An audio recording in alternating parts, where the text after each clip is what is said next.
கோஸ்வாமிக்கு என்ன ஆயிற்று என்று அனைவரும் வியந்து பார்த்து கொண்டிருக்கிறார்கள்.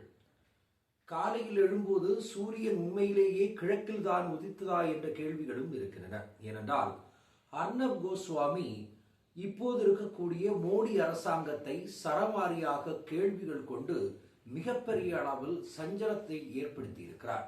அதாவது மோடி அரசாங்கம் தற்போது மக்களுக்கு எதிராக செயல்படுத்தி கொண்டிருக்கக்கூடிய சிவில் ஏவியேஷன் நடக்கக்கூடிய பிரச்சனைகளை பற்றி அர்ணப் கோஸ்வாமி மோடியையும் இப்போது இருக்கக்கூடிய அரசாங்கத்தையும் அவர்களுடைய கூட்டாளிகளான அரசாங்கத்தையும் கேள்வி கேட்டுக் கொண்டிருக்கிறார்கள்.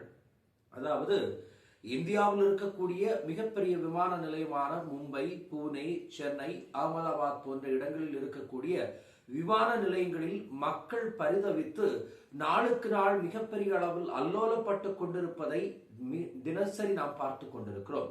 இண்டிகோ அப்படிங்கிற விமான நிலையம் மிகப்பெரிய அளவில் மோசமான செயல்முறைகளை நடத்தி மக்களுக்கு எதிரான செயல்களை செய்து கொண்டிருக்கிறது. அதற்கு அரசாங்கம் அடிபணிந்து போகிறதா என்ற கேள்வியும் தற்போது முன்னின்று கொண்டிருக்கிறது. குறிப்பாக கடந்த 3-4 நாட்களாக மிகப்பெரிய அளவில் அனைத்து இண்டிகோ பிளைட்டுகளும் கேன்சல் செய்யப்பட்டு கொண்டிருக்கிறது. அனைத்து பிளைட்டுகளும் கேன்சல் செய்யப்பட்டு கொண்டிருப்பதால் திடீரென்று இதற்கு முன்னரே புக் செய்தவர்களும் சரி, தற்போது புக் செய்யக்கூடியவர்களும் சரி மிகப்பெரிய அளவில் அல்லோலப்படுகிறார்கள் என்கின்ற மிகப்பெரிய விஷயத்தை நாம் அறிவோம். தற்போது அர்ணப் கோஸ்வாமி மத்திய அமைச்சகத்தை பார்த்து கேள்வி எழுப்புகிறார். அவர் கேள்வி கேட்பதாவது, இந்த அரசாங்கம் என்ன செய்து கொண்டிருக்கிறது?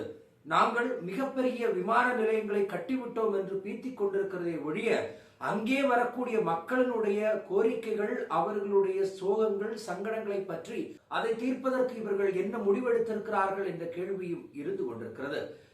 ரயில்வே ஸ்டேஷன்களிலோ பஸ்களிலோ இருக்கக்கூடிய பிரச்சனைகளை விட ஏர்போர்ட்டுகளில் அதிக அளவில் பிரச்சனைகள் இருக்கிறது என்றும் அது மிக மோசமான நிலையை எத்தி இருக்கிறது என்றும் சிவில் ஏவியேஷன் அமைச்சர் டிடிபியினுடைய கட்சியில் இருக்கக்கூடிய ஒரு நபராக இருக்கக்கூடிய காரணத்தினால் கூட்டணி கட்சியில் இருக்கக்கூடியவர்கள் என்ன வேண்டுமானாலும் செய்து கொள்ளலாம், அதனால் நீங்கள் என்ன வேண்டுமானாலும் செய்து கொள்ளுங்கள், உங்களை நாங்கள் கேள்வி கேட்க மாட்டோம், கேள்வி கேட்டுவிட்டால் எங்களிடமிருந்து நீங்கள் பிரிந்து சென்று விட்டாலோ என்கின்ற வருத்தத்தில் நீங்கள் கேள்வி கேட்காமல் இருக்கிறீர்களா?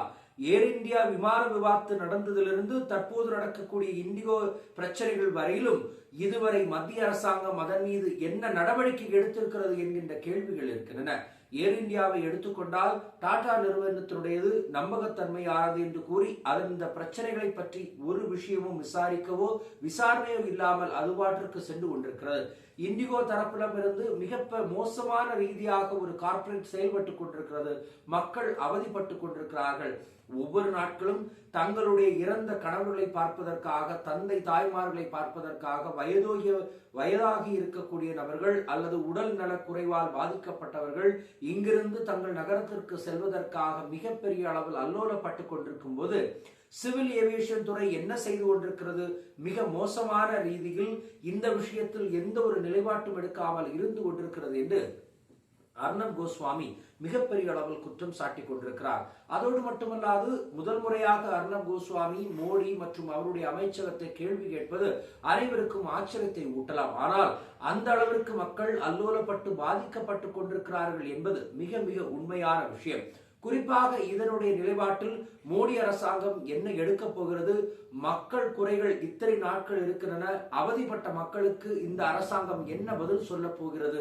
இண்டிகோ அப்படிங்கிற நிறுவனத்திற்கு என்ன தடையை கொண்டு வரப்போகிறது? அவருடைய கோரிக்கைக்கு அடிபணிந்து மத்திய அரசாங்கம் தலைகுனியுமா அல்லது இங்கிருக்கக்கூடிய மக்களினுடைய அல்லோலங்கள், அவர்களுடைய அவலங்களை கேட்டு இண்டிகோ அப்படிங்கிற ஒரு நிறுவனத்தின் மீது மிகப்பெரிய அளவிலான நடவடிக்கை எடுக்குமா?